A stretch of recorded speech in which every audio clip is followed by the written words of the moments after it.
let's talk about the supplies that you need. And I'm going to be demonstrating a larger 9-inch fabric bread basket.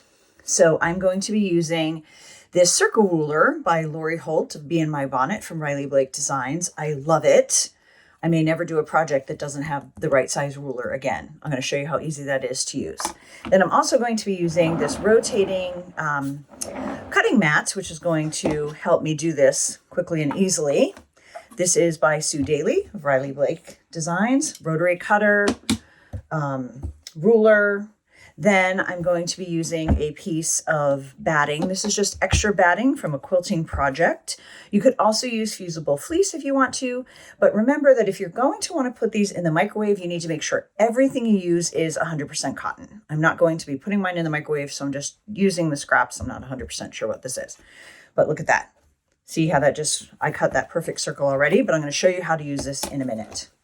Then you need 1/3 yard of 2 coordinating fabrics. So I'm going to be using this for one side and this for the other side. These are both the 2 of the 3 prints that go with the December monthly placemat program that I designed for Riley Blake Designs.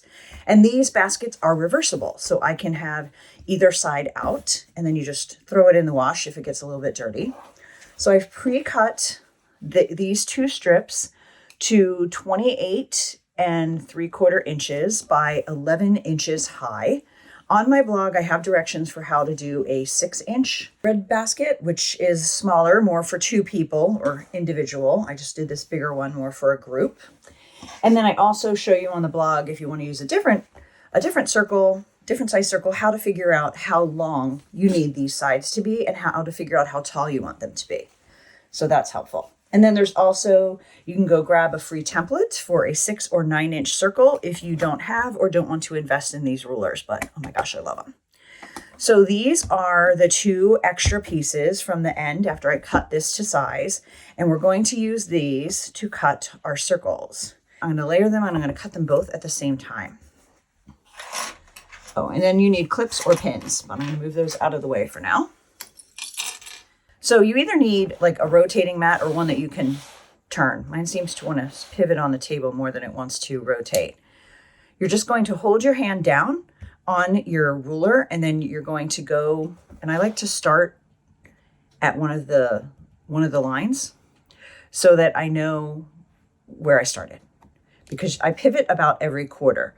So you just go really slowly and just move your rotary cutter along the edge. And then twist.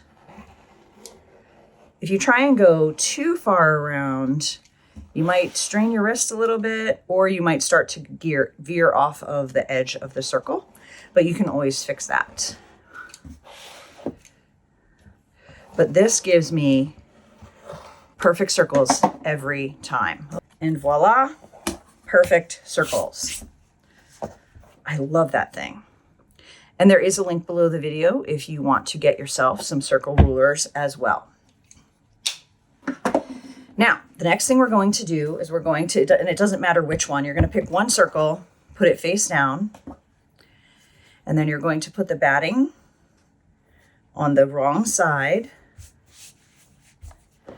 And then we're just going to take that to the sewing machine and quilt that a little bit. I usually just do a few lines. This is going to help give the basket a little more stability than if it was just 100% fabric.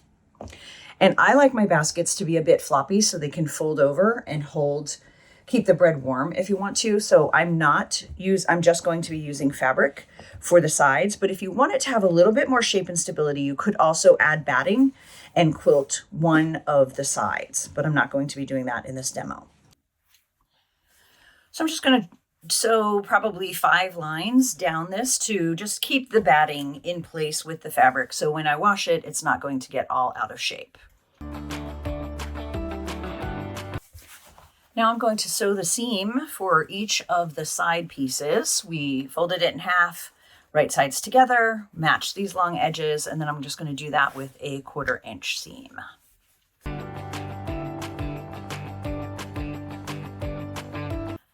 Now I'm going to take the 2 sides to the ironing board and press that seam open, and then we're going to pin them together. So we're going to go back to the workspace.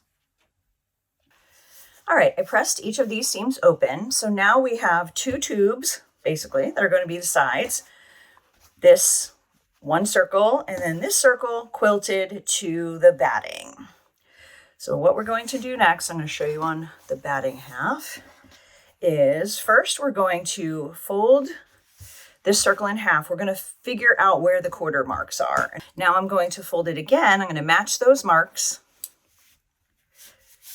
Press down a little bit so when I open it, I can see where I'm marking for the others. So we have divided this into 4 quadrants. Now we're going to do the same thing with this. So I'm going to take the seam on one side and then just flatten it out. And I'm going to put a mark right where that fold is. It doesn't have to be super, super exact, but close. Now I'm going to match that mark to the seam. Make sure the edges are lined up so that we have it flattened out straight. And now we're going to mark these 2 spots. So if you just kind of finger press that, you can open it and you'll see, maybe. Okay, you can open it and you can see where that was.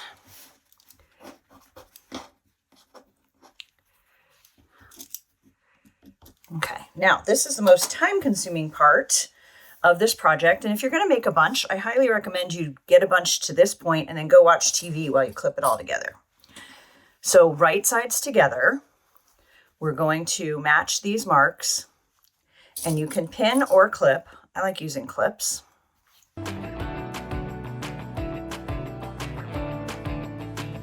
All right, so now you have those evened out, and now you're just going to clip all along the curve, kind of easing the fabric in if need be.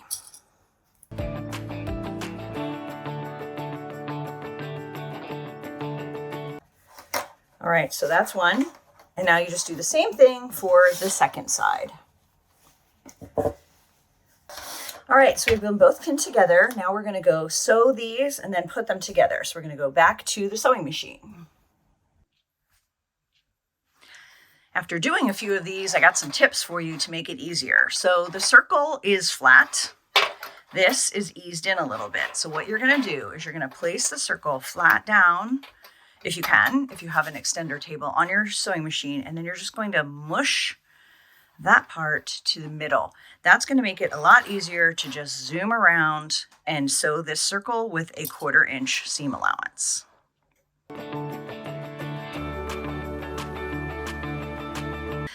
Now, if you want to trim a little bit, you can. I don't actually go around and snip the curve because it's just a floppy bread basket. So I think it turns and looks fine. Just like that. So I just leave it like that. And now I'm going to do the second one, and then we will put the 2 of them together.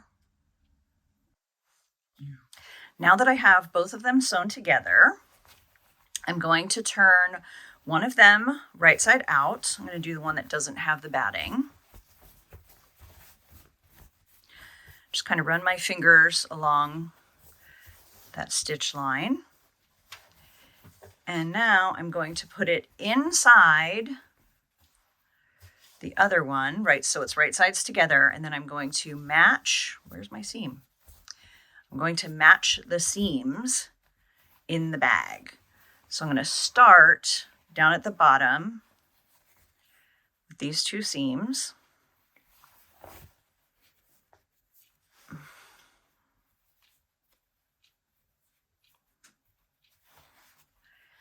I'm going to clip that so those seams are lined up.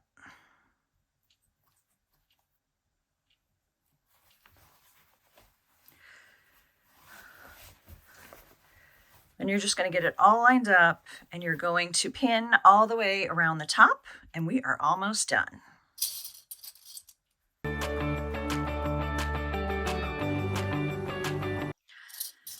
All right, now we're going to sew around the top edge, leaving a few inches open to turn. We're going to use a 1/4 inch seam allowance. So I always do 2 clips together so I know when to stop, so I don't get overzealous and just keep going. So if I'm going to stop there, I'm going to start here.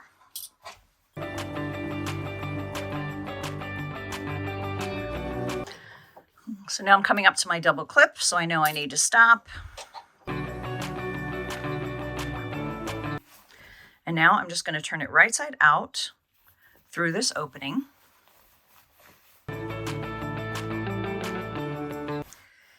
And then you're going to push one side into the other. Put one side into the other, and then you're going to make sure these seams, like where this is sewn together, is out, and we're going to press that so that you don't see the one fabric from the other side. So you're going to go to your ironing board and do that, and then we're going to come back, top stitch, and finish this off. Okay, now I have that pressed, and I've pressed the opening under, so when we top stitch this at 1/8 of an inch from the edge, you're not going to see where that opening was for turning. Now you can be done here, but one thing I do like to do is I like to run one stitch line along the bottom, along the inside, just to secure the lining and the outer quilted bottom. So what you need to do is you need to, and I always do it like just the opposite direction as I did those lines. So you need to make sure the circles are lined up properly before you do this. And then you're just going to ease your fabric sides through. Pull this back to the edge, and now I'm just going to run a straight line. That just really helps keep this together and makes it a little easier to hold its shape after you wash it. So now it's done. It's just this cute, floppy French bread basket. You can fold it down, fill it up. If you have warm rolls, you just put it in and keep that covered just to keep the warmth in. You could put cookies in here. So many things that you can do with these.